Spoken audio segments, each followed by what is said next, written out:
This symbiote and host pairing have no interest in playing antihero. Welcome to WatchMojo.com, and today we'll be counting down our picks for the top 10 worst things Carnage has done.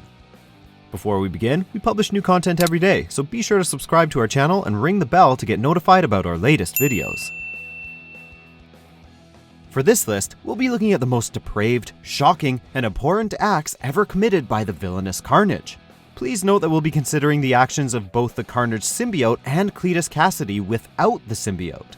Because really, Carnage's legacy of brutality is a combined effort of both symbiote and serial killer. Number 10. Going on a murder spree as a warm-up for Spider-Man. In 1993, Carnage cemented his status as one of Marvel's most dangerous and depraved villains in the 14-part story, Maximum Carnage. The event begins with Cletus Kasady locked up in the Ravencroft Institute for the Criminally Insane, where attempts are being made to cure him of his insanity. Unfortunately for every employee and resident, a blood test triggers the Carnage symbiote, and he proceeds to flaunt his freedom by killing everyone he can find. He clearly takes pleasure in his work, but it's a spree with a purpose. Carnage wants to be good and ready when he reunites with Spidey and Venom, and this is the clearest way to announce his return. Number 9. Murdering a man because of his name. Carnage only cameos in this issue, but as he's wont to do, he completely steals the spotlight despite appearing in just a few panels. Though Cletus Kasady had been introduced in 1991, it wasn't until this 1992 issue that he would make his debut as Carnage. We wouldn't get a proper look at him until the next issue, but this ominous one-page aside, which teased both his powers and his chilling grin, was the perfect introduction to the character. The plot is simple. Carnage literally just looked for a dumb name he didn't like in the phone book and proceeded to seek out this individual and kill him. R.I.P. Gunny Stein. Hello, Carnage. Number 8. Turning his psychiatrist into a cannibal. Artist Eric Larson reportedly took inspiration from the Joker when designing Cletus Kasady, but we suspect that the writers have continued to draw on the Clown Prince of Crime when shaping this twisted Spidey villain. Case in point, they both have a habit of corrupting those attempting to treat them. Much like Joker turned psychiatrist Dr. Harleen Quinzel into his murderous muse, Cletus Kasady turned Pentagon psychiatrist specialist Matthew Kurtz into a freaking cannibal.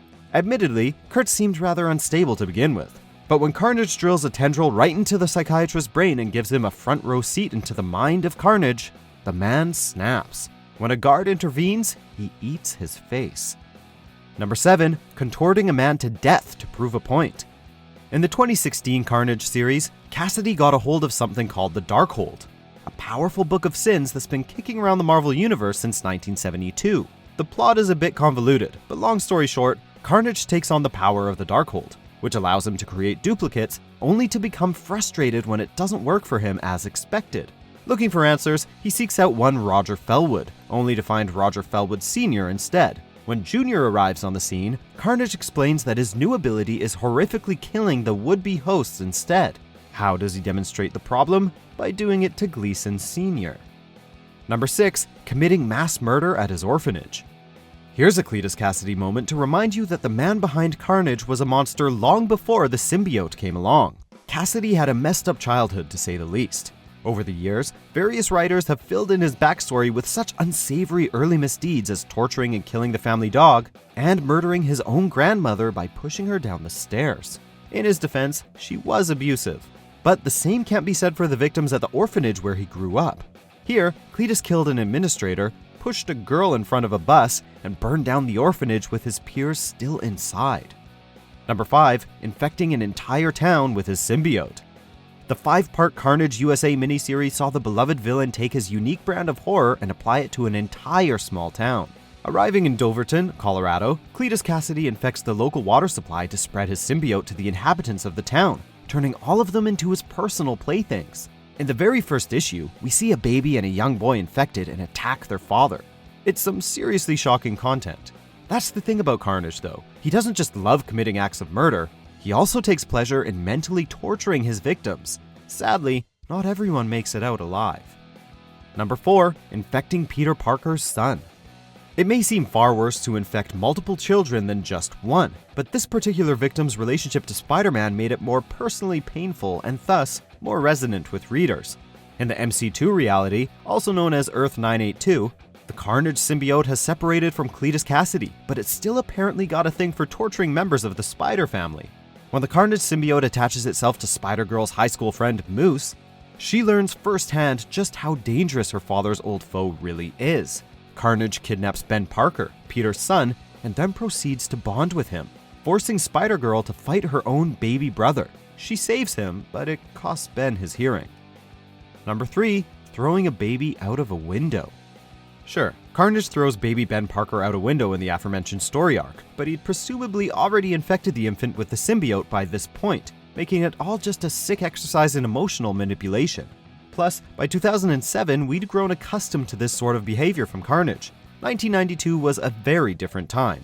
After making his proper debut in Amazing Spider-Man number 361, he quickly showed Spider-Man and readers alike that they were dealing with a very different breed of villain. How? By grabbing a baby from a disgruntled mother and then, after a little pitch-black humor, chucking the baby out the window. Readers had never seen anything like it in the pages of The Amazing Spider-Man before. Number 2. Killing a restaurant full of people. Alright, we can't say for sure that every single person in the establishment died from their injuries, but judging by Carnage's track record, it's pretty safe to say that for most patrons of this diner, whatever meal they ordered was their last. Of course, in a Deadpool vs. Carnage miniseries, the body count was always bound to be staggering. The mayhem begins with Carnage brutally killing a big-talking cop. He then proceeds to dismember and disembowel a trio of tough guys. Then, as the bystanders attempt to flee, he seals the door, posing the sinister question, who's next? Number 1. Turned New York City into a hotbed of rage. Carnage has killed so many people, it becomes a somewhat pointless task to rank his misdeeds based on the body count. He's killed men, women, and children with abandon. But he's rarely ever achieved the sort of insidious reach he did in 1993's Maximum Carnage. After fellow Ravencroft inmate Shriek falls in love with him, Carnage uses her unique psychic abilities to magnify the anger of civilians all across New York City, fostering the sort of mindless rage in them that results in citizens randomly attacking one another and rioting. It may not have been as direct as some of our other entries, but rarely has Carnage been responsible for so much violence and chaos. Do you agree with our picks? Check out these other great clips from WatchMojo and be sure to subscribe and ring the bell to be notified about our latest videos.